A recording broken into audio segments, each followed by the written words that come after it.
A nombre de Innovación, Educación y Cultura Asociación Civil y del Centro de Investigación Avanzada CISAP, les damos la más cordial bienvenida a esta mesa de discusión del documento de la Conferencia del Episcopado Mexicano titulado Educar para una nueva sociedad.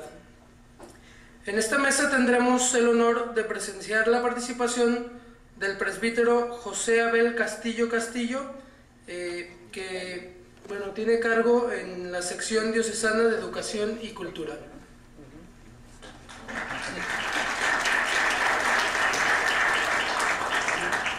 También contamos con la participación del doctor Rodrigo Guerra López, que es director del Centro de Investigación Avanzada.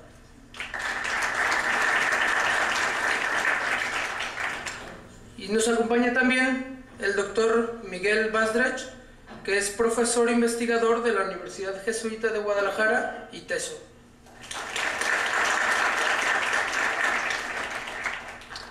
Bueno, y sin más preámbulo, abrimos esta mesa de discusión con la participación del presbítero José Abel Castillo. Muchas gracias.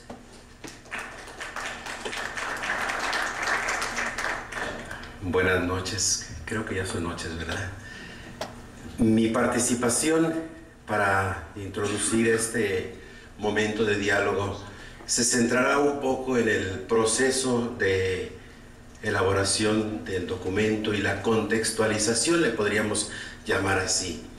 Y empiezo recordando lo que quizá no todos tengamos presente. Desde luego el Episcopado Mexicano, autor de este documento del que vamos a platicar, no es la primera vez que da un documento, no es la primera intervención que tiene en materia educativa.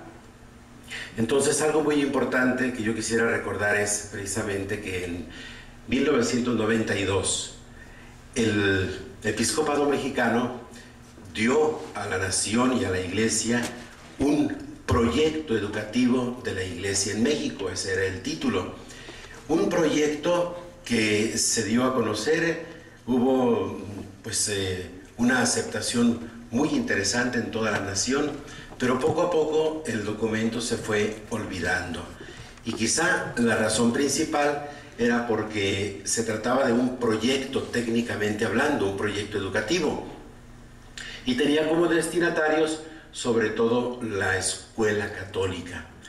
Pero en la escuela católica quienes llevan adelante la educación desde la Iglesia, pues cada uno de ellos no se sintieron como destinatarios del documento, puesto que ellos tenían sus propios proyectos de la congregación, de la institución, de la escuela.